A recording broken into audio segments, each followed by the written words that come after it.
नमस्कार, आप देख रहे हैं आज तक। मैं हूं आपके साथ नवजोत रंधावा। इस वक्त की बड़ी खबर सबसे पहले लखनऊ से, जहां पर एटीएस और पुलिस ने बड़ी आतंकी साजिश को नाकाम कर दिया है। 2 अलकायदा आतंकी गिरफ्तार किए जा चुके हैं। बताया जा रहा है कि दोनों को पाकिस्तान अफगानिस्तान बॉर्डर से दोनों को कमांड दिया जा रहा था। आतंकियों का हैंडलर उमर अल मंदी बताया जा रहा है और इस बीच दोनों के लिंक जम्मू कश्मीर तक फैले हुए हैं। यह खबर भी मिल पा रही है। छोटे ब्लास्ट की वजह से की तैयारी भी थी और लगातार इनके लिंक्स कुछ और बड़े आतंकियों से भी हो सकते हैं, यह भी खबर मिल पा रही है। साथ ही साथ बड़े बम धमाके की साजिश ये लोग रच रहे थे, यह भी खबर मिली है। कश्मीर से भी कनेक्शन था, यह खबर भी मिल पा रही है। साथ ही साथ अभी इस पूरे मामले की पड़ताल की जा रही है कि लिंक में यानी संपर्क में और कौन कौन लोग थे, किस किस के साथ थे।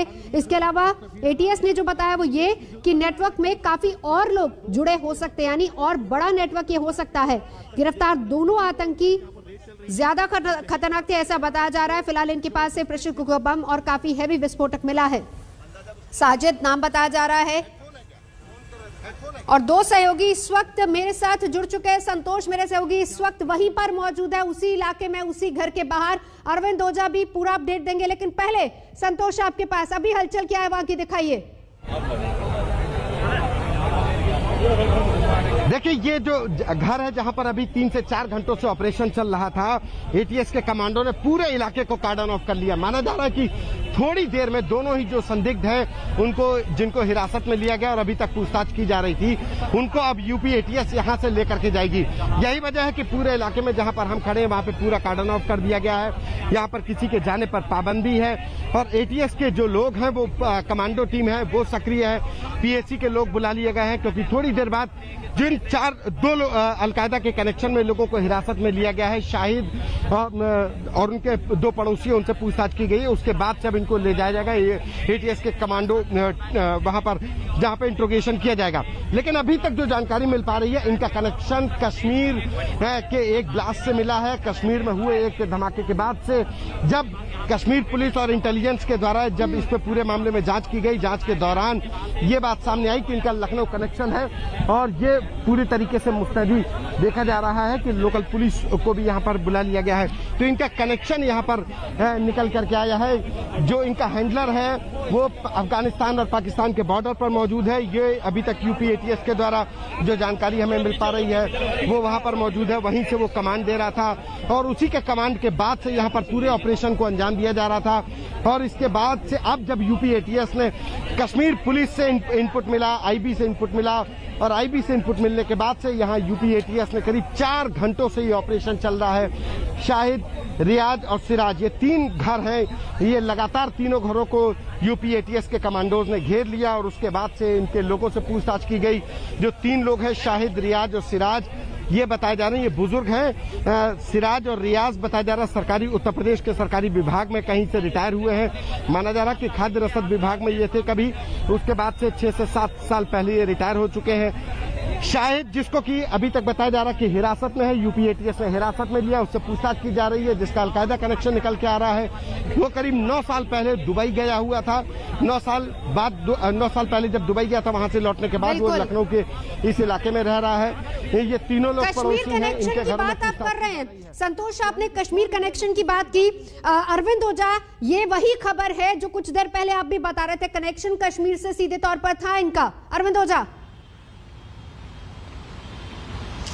जी बिल्कुल। देखिए, यूपी एटीएस के अधिकारी ने आज तक को सबसे पहले एक्सक्लूसिव जो जानकारी दी, उनका सबसे पहला यही कहना था कि जो हमें इनपुट्स मिला उसमें ये इनपुट्स मिला कि हमें क्विक रिस्पॉन्ड करना है। यानी आप समझ सकते हैं कि जो खतरा था वो कितना बड़ा था। किसी बड़ी तैयारी में थे। जो प्रेशर कुकर बॉम्ब रिकवर हुआ है उसके जरिए लखनऊ में बड़े धमाके की साजिश थी, ये यूपी एटीएस के अधिकारी ने आज तक को बताया। साथ ही साथ जम्मू कश्मीर जो कनेक्शन है वो भी निकल करके आया है। चूंकि अभी जांच चल रही है इसलिए उन्होंने बहुत खुलासा तो नहीं किया, लेकिन उनका कहना है कि कश्मीर कनेक्शन भी निकल करके आया है। शायद यही वजह है कि कश्मीर के काउंटर पार्ट से ये इंटेलिजेंस शेयरिंग की गई है। उसके अलावा इनके पास से फायर आर्म्स यानी हथियार भी रिकवर हुए हैं। और आपको बताऊं कि जिस तरह से अगर अलकायदा की बात की जाए तो उत्तर प्रदेश कनेक्शन काफी पुराना रहा है। इस वजह से जो एजेंसी और खासकर यूपी एटीएस ने क्विक रिस्पॉन्ड किया। जैसे ही जानकारी मिली तुरंत मकान को घेरा गया, वहां पर ताबड़तोड़ रेड की गई। उसके बाद प्रेशर कुकर बॉम्ब,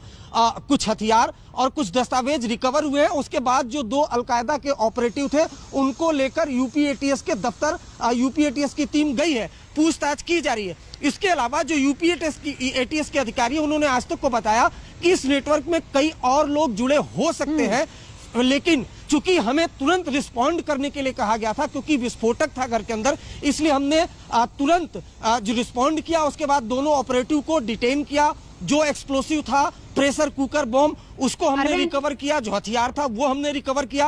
अब हम पूछताछ कर रहे हैं। साथ ही साथ जो कश्मीर कनेक्शन निकल करके आया है उस काउंटर पार्ट को भी इस बारे में जानकारी दी गई है। बिल्कुल बिल्कुल अरविंद, लौटूंगे आपके पास। संतोष, 2 खबरें। पहली बात कश्मीर कनेक्शन जिसका जिक्र आपने भी किया, मैंने अरविंद से अपडेट लिया। दूसरी बड़ी खबर जो मिल पा रही है वो ये है इसमें कि लखनऊ में किसी बड़ी साजिश की फिराक में थे ये लोग, इस पर अपडेट दीजिए। देखिए, बिल्कुल ये किसी बड़ी साजिश को अंजाम देने की कोशिश में थे, क्योंकि अभी तक जो कनेक्शन सामने आया है वो इनका अफगानिस्तान पाकिस्तान बॉर्डर पर जो इनका हैंडलर है वो उससे ये सीधे से कहा जाए कि डायरेक्शन ले रहे थे, वही इनको डील कर रहा था कि कैसे कब क्या करना है। और सबसे बड़ी अहम जानकारी कि यूपी एटीएस के ऑपरेशन यानी कि यहाँ पे रेड करने से पहले यूपी एटीएस के सूत्रों के हवाले से कि घर के अंदर कुछ ऐसी चीजें भी मिली हैं जैसे कुछ इन लोगों ने नष्ट किया हो, कुछ चीजें जलाई गई हैं। ये एक बड़ी जानकारी कि यूपी एटीएस के द्वारा बताई जा रही है, जो सूत्र है कि अंदर कुछ ऐसी चीजें हैं, कुछ ऐसे दस्तावेज हैं, कुछ चीजें हैं जिनको इन लोगों ने ऑपरेशन से कुछ घंटे पहले, कुछ मिनट पहले इनको जलाया गया था। अब इनको उसके जो जला हुआ पार्ट है उसको भी यूपी एटीएस ने कब्जे में ले लिया है और अब उसकी भी जांच करवाई जाएगी कि आखिर क्या चीजें थी। बड़ी खबर संतोष आप दे रहे हैं। संतोष, ये एक बड़ी खबर दे रहे हैं आप। अरविंद ओझा, अगर ऐसा था जिस तरीके से संतोष बता रहे हैं कि कुछ देर पहले कुछ दस्तावेजों को जलाया गया, क्या इसका मतलब हम ये माने कि उनको इस बात की भनक लग गई थी कि यहां पर छापामारी हो सकती है, टीम यहां पर आ सकती है? जी देखिए, 2 बातें हो सकती है। जैसा मैंने आपको बताया यूपी एटीएस के अधिकारी के हवाले से कि दरअसल उनको ये जो जानकारी मिली थी, इनपुट्स मिला था कि आपको क्विक रिस्पॉन्ड करना है, यानी कहीं ना कहीं जो घर में लोग थे वो किसी बड़ी तैयारी की प्लानिंग में थे और उसको अंजाम देने की फिराक में थे, क्योंकि जो असेंबल जो प्रेशर कुकर बॉम्ब मिला है वो असेंबल था, यानी जो प्लानिंग थी वो आखिरी स्टेज में थी। तो इस जो दस्तावेज, जिस तरह से हमारे सहयोगी बता रहे हैं कि जो दस्तावेज घर के अंदर जले मिले, इसके 2 मायने हो सकते हैं। एक मायने ये कि ये किसी प्लानिंग को अंजाम देने के लिए जा रहे थे और सबूत मिटाने की कोशिश की गई, या फिर भनक लग गई हो इनको कि जो एजेंसी है वो रेड करने वाली है। तो ये 2 मायने हो सकते हैं। इसका खुलासा यूपी एटीएस कुछ देर बाद करेगी, लेकिन क्विक रिस्पॉन्ड करने का मतलब नवजोत आप समझ सकते हैं, अगर किसी एजेंसी को कहा जाए कि ये लोकेशन है, यहाँ पर कुछ संदिग्ध छिपे हो सकते हैं, आप क्विक रिस्पॉन्ड करें, यानी कि खतरा काफी बड़ा था। और जैसा कि मैंने बताया था कि यूपी एटीएस के अधिकारी ने जो आज तक को जानकारी दी उसके मुताबिक जो असेंबल बम था, काफी हैवी एक्सप्लोसिव उसमें जो रखा गया था, और लखनऊ के जो प्रोमिनेंट इलाके हैं वहां पर बम धमाके की साजिश थी, ये कंफर्म आज तक को जानकारी दी। साथ ही साथ कश्मीर कनेक्शन के बारे में भी उन्होंने बताया कि वहां से भी कुछ संकेत हमें मिले हैं, जिसके बाद हमने कश्मीर के काउंटर पार्ट से बाकायदा ये इंटेलिजेंस शेयरिंग की है। बहुत मुमकिन है कि जम्मू कश्मीर पुलिस लखनऊ आ सकती है, लखनऊ में इनको इंट्रोगेट कर सकती है। फिलहाल दोनों से ज्वाइंटली इंट्रोगेशन किया जा रहा है। संतोष, वहां की हलचल दिखाइए। देखिए, यहाँ पे बिल्कुल तैयारी हो चुकी है। जो जिन लोगों को हिरासत में लिया गया है उनको यूपी एटीएस की टीम किसी भी वक्त लेकर निकल सकती है। गाड़ियां लगा दी गई हैं, कार्डन ऑफ कर दिया गया पूरे इलाके को, दोनों तरफ से पुलिस फोर्स लगा दी गई है। और देखिए, कुछ लोग निकल रहे हैं, ये अभी तो फिलहाल हालांकि यूपी एटीएस के लोग हैं। ये देखिए, ये फोटोग्राफर है एटीएस का, एक्सपर्ट है, जो सबूत मिले घर की जो परिस्थितियां हैं वो परिस्थितियां किस तरीके से थी, कौन सा सामान कहाँ रखा गया था।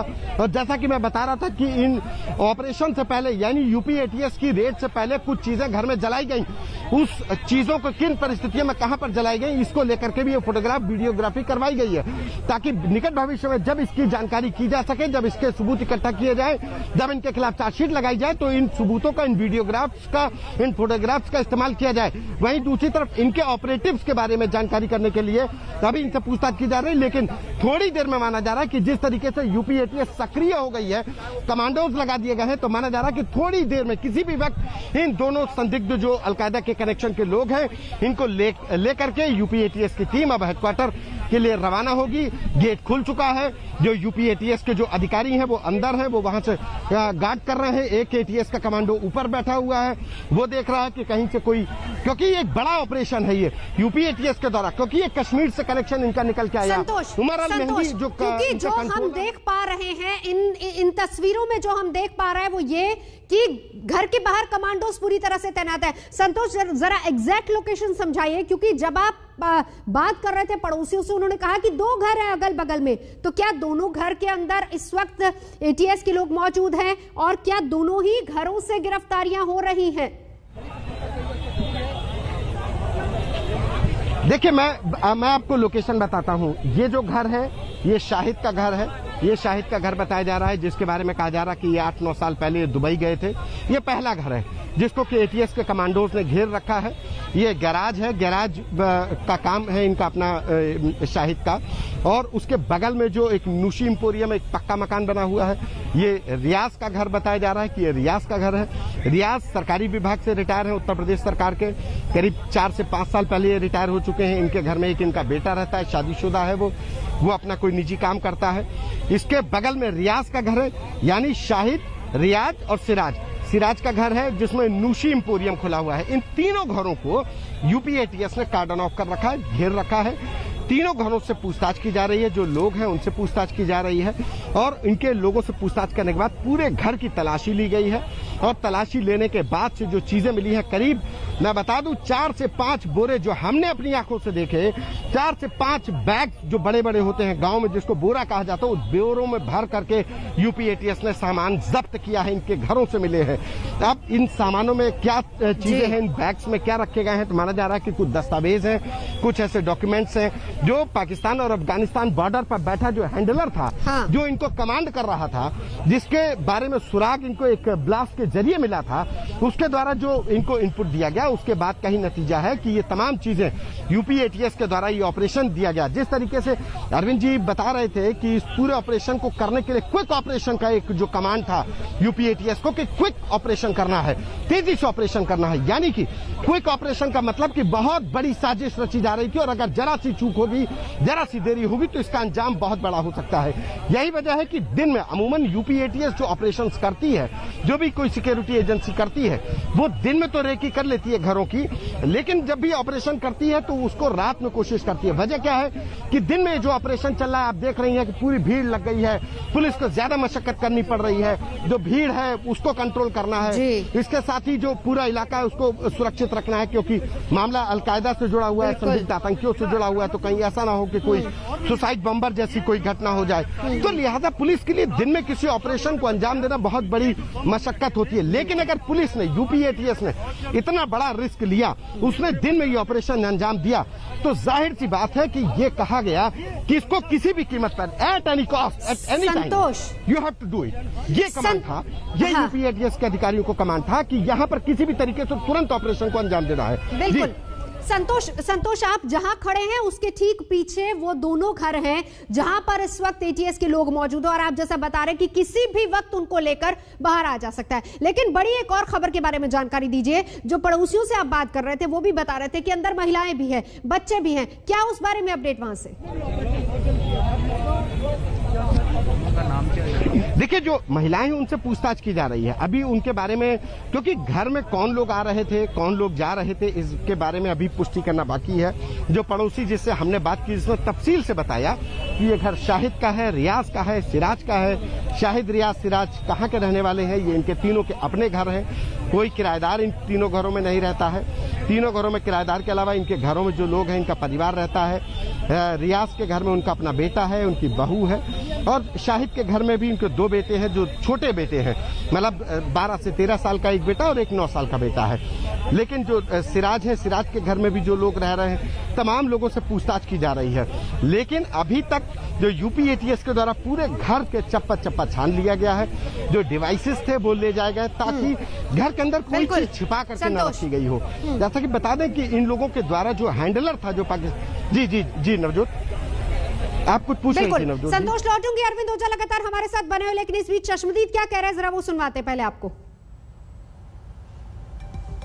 जी, ये घर हमारे बगल में जो है वो गुड्डू साहब का है, उसके बगल में जो सिराज साहब का है, उसके बगल में जो है रियाज साहब का है। ये शाहिद कौन है? ये पहला घर जो है यहाँ कमांडो खड़े हुए हैं, ये शाहिद साहब हैं। उसके बगल में भी कमांडो खड़े हुए हैं, इनोवा खड़ी हुई है, और वो आपका रियाज साहब का है। ये क्या करते हैं शाहिद? यहाँ पर कब से रहते, कहाँ के रहने वाले? शाहिद साहब जो है वो कहाँ के रहने वाले? यही के रहने वाले हैं, लखनऊ के ही रहने वाले।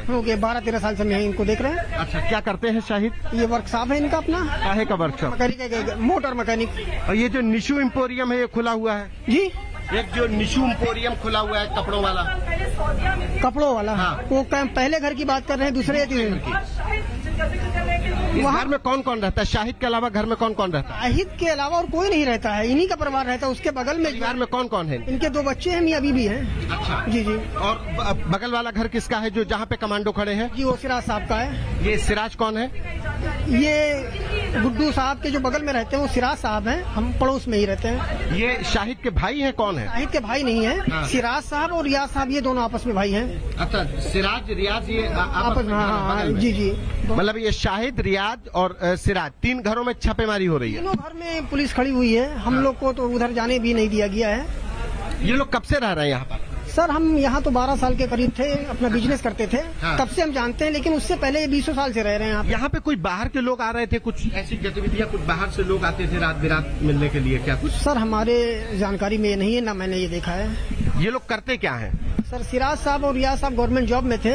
और कहाँ पे गवर्नमेंट जॉब? कौन से विभाग में? विभाग तो नहीं बता पाएंगे, लेकिन ये मालूम था कि गवर्नमेंट जॉब में थे, और कम से कम 8-9 साल पहले इनका रिटायरमेंट भी हुआ है। अच्छा, रिटायर्ड है लोग? जी। अच्छा, और शाहिद साहब 9 साल पहले सऊदी में थे, तब से अपना यहाँ आए हुए हैं, अपने परिवार के साथ अच्छे से रह रहे हैं, और इनका छोटा सा अपना एक गैराज है।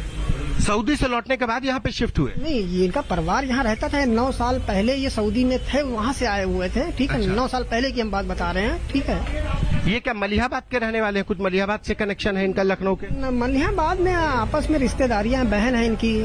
अच्छा, बहराइच का कोई कनेक्शन है क्या? बहराइच या फतेहपुर के लोग? सर, कनेक्शन के बारे में तो हम कुछ नहीं बता पाएंगे, नहीं हमें कोई जानकारी। आप इनको कब से जानते हैं? हम इनको 12-13 साल से जानते हैं। जी। आप क्या करते हैं? सर, यहाँ हमारी छोटी सी शॉप थी जो लॉकडाउन में हमने बंद कर दिया था। यहाँ से फर्नीचर उठाने के लिए आए थे, तो यहाँ पे कुछ संदिग्ध लोग आते जाते रहते हैं? सर, हमने ना देखा नहीं है। हमने नहीं। ये ऑपरेशन कब से चल रहा है? कितने घरों में ऑपरेशन चल रहा है? 3 घरों को सील कर रखा है, 3 घरों।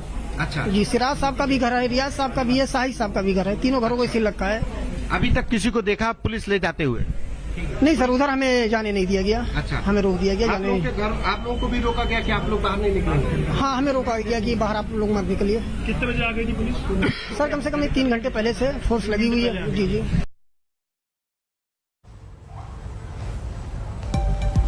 तो 4 तस्वीरें देखिए और समझिए आखिर मामला क्या है। आपको बता दें कि अचानक से यूपी एटीएस कमांडोज के साथ पहुंचती है काकोरी इलाके में, और वहां पर 3 घर हैं, तीनों घरों में छापामारी शुरू होती है। सर्च ऑपरेशन अभी भी जारी है और वहां से 2 आतंकियों की गिरफ्तारी हुई है जिनका कनेक्शन अलकायदा से